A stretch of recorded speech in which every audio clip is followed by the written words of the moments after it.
Welcome to r/payback. I walked into the department store, pushing my cart with a sense of unease settling in my stomach. The store was busy, and the bright lights overhead made everything feel a little too much. I'd been managing my anxiety and PTSD for years now, but some days it still felt like a battle. Luckily, I wasn't alone in this fight. Max, my service dog, was right beside me. He was a gentle Labrador with a calm demeanor, wearing his vest that clearly read, "Service Dog Do Not Pet." His presence was a constant source of comfort. Max was more than just a dog. He was my lifeline. When my anxiety hit, he could sense it before I even fully realized what was happening. Whether it was him nudging me with his nose, his gentle paw on my lap, or just his calm energy, Max had a way of grounding me. On days like this, when I was in a crowded, noisy place like the store, I relied on him to keep me steady. He was trained to help manage my episodes, and together, we had become an unstoppable team. Today, I was simply here for a few items, groceries, some toiletries, and maybe a new jacket. It was supposed to be a quick trip. I was determined to get in and out as smoothly as possible. But with the way my anxiety was creeping up, I knew it wouldn't be easy. Max kept a close eye on me as we made our way down the aisles, his alertness matching mine. Everything felt fine at first, but as we got deeper into the store, I could feel the tension starting to build. Little did I know, it was about to get a lot worse. I turned a corner to head toward the clothing section when I spotted him. A young boy, no more than 8 or 9, was running through the aisles, darting between the racks of clothes. His laughter was loud and carefree, but there was a chaotic energy in his movements that made my stomach flip. He wasn't just moving quickly. He was careening around, knocking into displays and making a scene. People were moving out of his way, and I could feel the anxiety building in my chest. My breath began to quicken. Max seemed to sense the change in me immediately. He stopped walking for a moment, tilting his head up at me as if to check in. His eyes were focused and his body was slightly tense. It was his way of saying, "I've got you." And that small gesture helped steady me for a second. I took a deep breath and tried to calm my racing thoughts. But the kid was still running, and the noise and movement felt overwhelming. I tried to keep my attention on the clothing rack in front of me, hoping the distraction would help. But then I heard it. Another loud thud as the kid careened into a nearby shelf. A few items fell to the ground and people turned to look. I could feel my heart rate increasing. Max was right by my side, and I could tell he wasn't happy about the situation either. He took a few steps closer to me, as if he could feel my discomfort growing. His calm, steady presence was the only thing keeping me from completely spiraling. The boy zoomed past again, this time so close that he nearly collided with me. His wild, erratic behavior wasn't helping my nerves. Max's response was immediate. He nudged my leg gently, a subtle but effective cue that I needed to take action.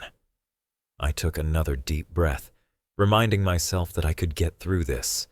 But the kid wasn't stopping, and it was getting harder to keep my anxiety at bay. The noise, the chaos, it was all closing in on me. As if the situation couldn't get any worse, I saw the kid spot Max. His eyes lit up in excitement, and without hesitation, he ran straight toward us. I braced myself. Max, already alert to the boy's movements, stood tall, his ears back as he instinctively placed himself between me and the kid. But the boy wasn't deterred. He reached out to pet Max, his hand coming closer and closer to my service dog's face. "Hey," I said, stepping forward to block his hand. "You can't pet him. He's a service dog and he's working right now." The boy's face twisted in confusion. "But I want to pet him. He's just a dog." "I know he's a dog," I replied, my voice calm but firm. "But he's not a regular pet. He helps me with my condition, and he needs to stay focused. You can't pet him." The boy's expression shifted from confusion to frustration, and before I could say anything else, he began to cry loudly. His wails filled the air, causing a few heads to turn. He dropped to the floor, kicking his legs and thrashing around in a full-blown tantrum. People were starting to stare, and I could feel the heat of embarrassment rising in my cheeks. Max, sensing the disturbance, stepped back a few inches, his body tense but still following my lead. I knelt down beside the boy, hoping to calm him, but the situation was spiraling out of control. "I'm sorry," I said softly, "but I really can't let you pet him." I glanced at the other shoppers, hoping someone would step in to help, but it was clear no one was going to intervene. The boy's crying grew louder, and I could feel my anxiety escalating with each passing second. Max's presence remained the only steadying force in the storm of emotions that was building up around me. But I knew I couldn't control the situation much longer. My heart raced, and every fiber of my being screamed for relief, but the kid just wouldn't stop. Suddenly, a loud voice broke through the chaos. I turned my head, and there she was, the Karen. Her heels clicked angrily against the store floor as she stomped toward me, her eyes glaring. Her outfit screamed entitlement, expensive clothes, perfectly manicured nails, and an air of someone used to getting exactly what she wanted. The moment she saw the situation unfolding, she rushed over, her face a mixture of irritation and superiority. "What is going on here?" she demanded, looking from her crying son to me. She crossed her arms over her chest, clearly displeased by the scene. "Why is my child not allowed to pet that dog?" I took a deep breath, already feeling the weight of the situation pressing on my chest. "Ma'am, I've already explained that Max is a service dog. He's working right now, and I can't let anyone pet him." The woman rolled her eyes, dismissing my words as if they were nothing more than an inconvenience. "Oh, please, it's just a dog. My son is so upset because of you. Why can't he pet the dog? What's the harm?" I tried again to keep my voice calm, despite the growing tension in my chest.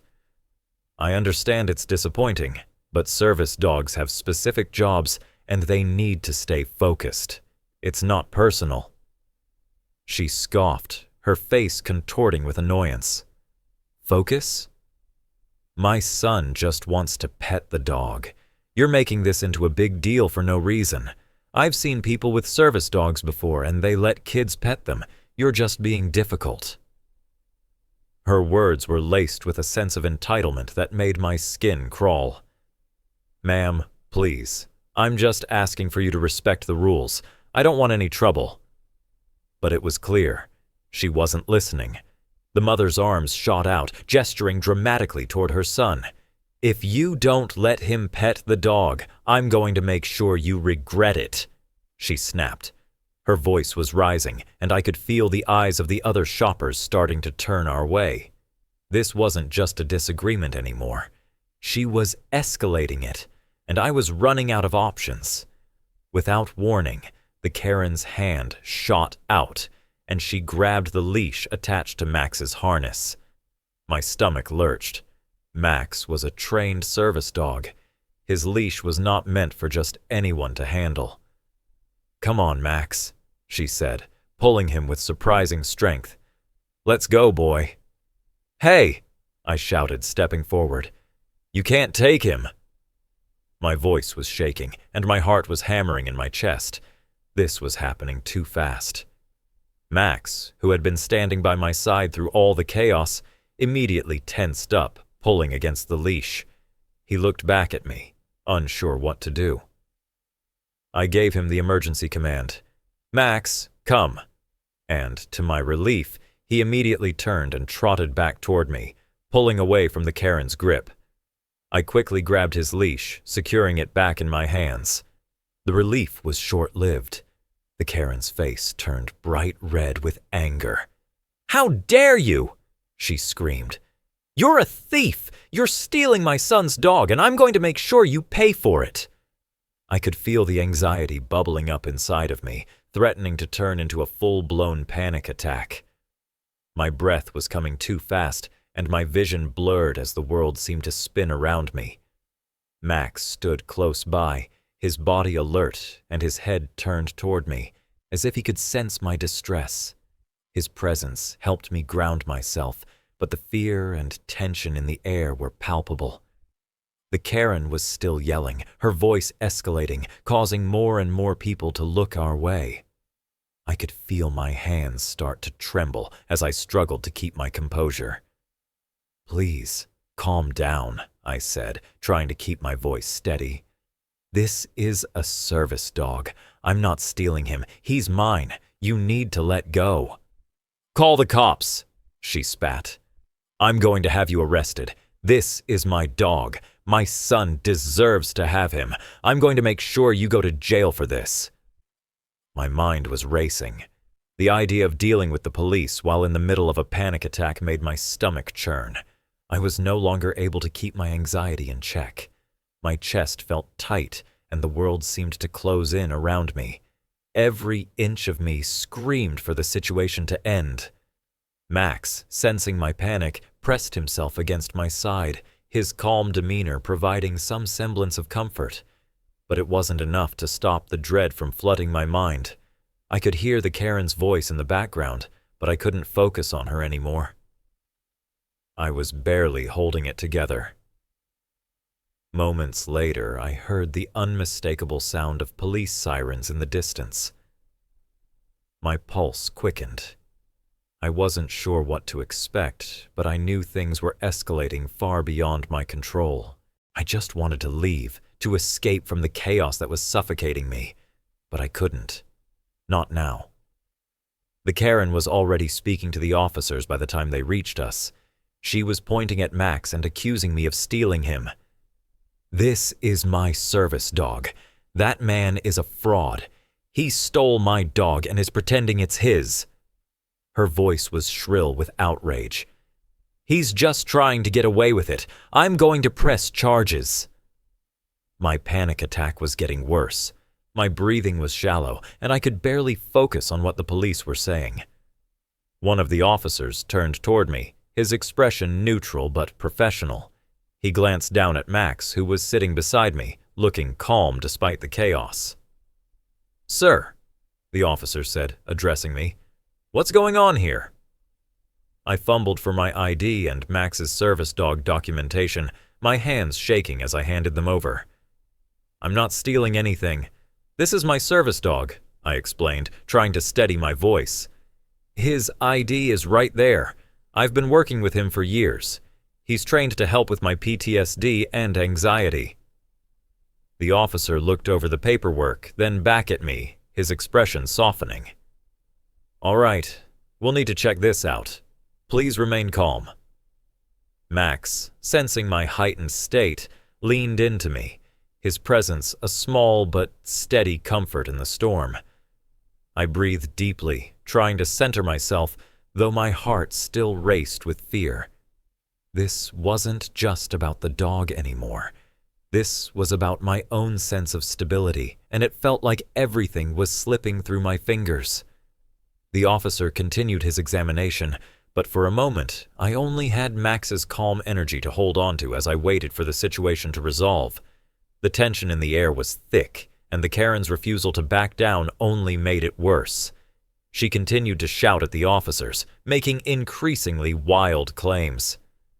"He's not even disabled," she shouted, pointing at me with venom in her eyes. "This is all a scam. He's lying about his condition to make money off this dog." My heart dropped. Her words cut deep. Max, as always, was standing beside me, his body calm despite the chaos around him. I took a slow breath, trying to steady myself, to remind myself that I had the truth on my side. I needed to stay calm. "Ma'am," one of the officers said, his voice firm but not unkind. "You need to calm down. We've looked into the situation and you're making serious accusations." "I'm not the one who's lying," she snapped, her voice rising to an even more frantic pitch. "This is my dog. I'm the one who has rights here." I felt my anxiety flare up, but I forced myself to focus. "Please, officer," I said, holding out the service dog's ID and my own documentation. "I'm not lying. Max is a trained service dog. I have the medical paperwork to prove it. I've been using him for years." The officer nodded and looked over the documents. As he examined them, I could see the shift in his demeanor. The proof was undeniable.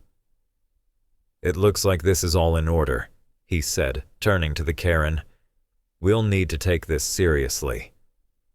The Karen, realizing she was losing her grip on the situation, began to become more erratic.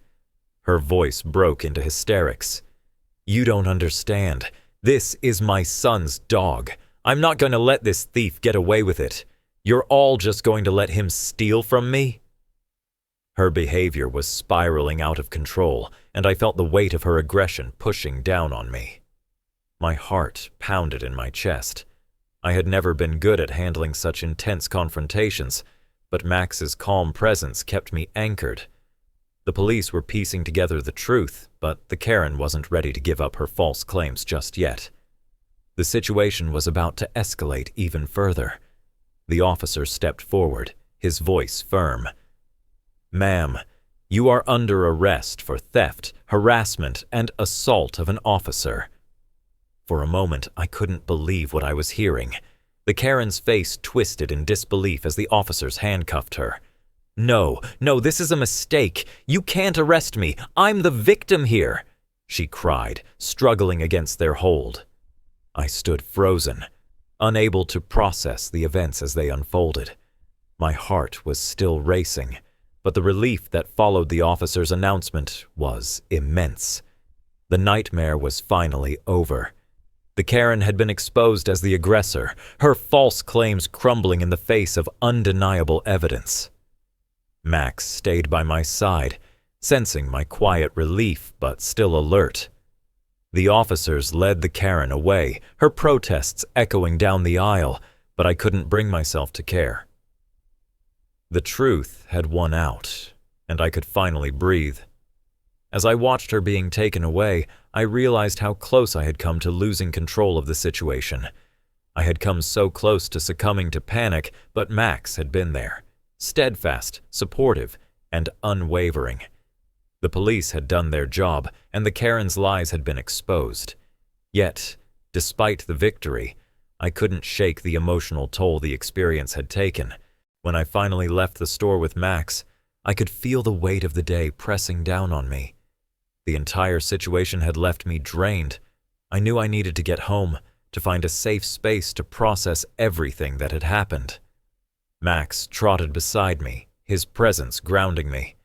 As we reached the car, I bent down to give him a reassuring pat.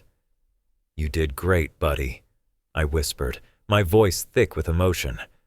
I was so grateful for him, for how he had stayed by my side through all the chaos. Once we were in the car, I felt the tears start to well up.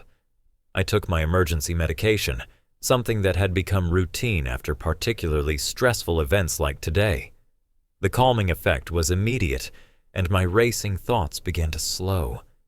The panic attack that had been building was starting to fade.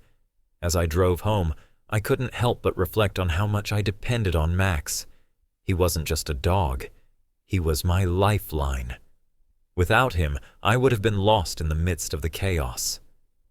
I thought about how often people misunderstood service dogs and the people who relied on them. The ignorance and entitlement I had witnessed today were painful, but they also reminded me why Max and I had to keep going. Once we were home, I let out a long sigh of relief. The worst was over. Max and I were safe, but emotionally, I was shaken. I knew it would take time to fully process the experience, but for now, I just wanted to be with him and rest. As I sat on the couch with Max curled up beside me, I found myself reflecting on the day's events. The adrenaline had faded, but the emotional toll was still very much present. The Karen's entitled behavior had been unsettling, and the way she tried to manipulate the situation for her own gain left a sour taste in my mouth. I couldn't help but think about the entitlement of people like her, how their refusal to respect boundaries and their complete disregard for others could have such a devastating impact. I had spent years learning to trust Max, and today he proved just how invaluable he truly was. He wasn't just a dog, he was my protector, my companion, and my anchor in a world that often felt overwhelming. The entire ordeal had shown me just how important service dogs are, not just to those who need them, but to everyone around them. They aren't just animals. They are life-changing, essential parts of the people who rely on them. Despite the challenges, I knew I couldn't give up. Max had been there for me through thick and thin, and nothing could take away the bond we had. There would always be people who didn't understand, who would push boundaries and act entitled, but I wasn't going to let that stop me. We'd made it through this experience, and I was stronger because of it. Max had done his job, and I would continue to do mine, living my life with him by my side, no matter what challenges we might face. That wraps up today's episode of r/Payback. If you enjoyed the ride, don't forget to subscribe for more epic stories.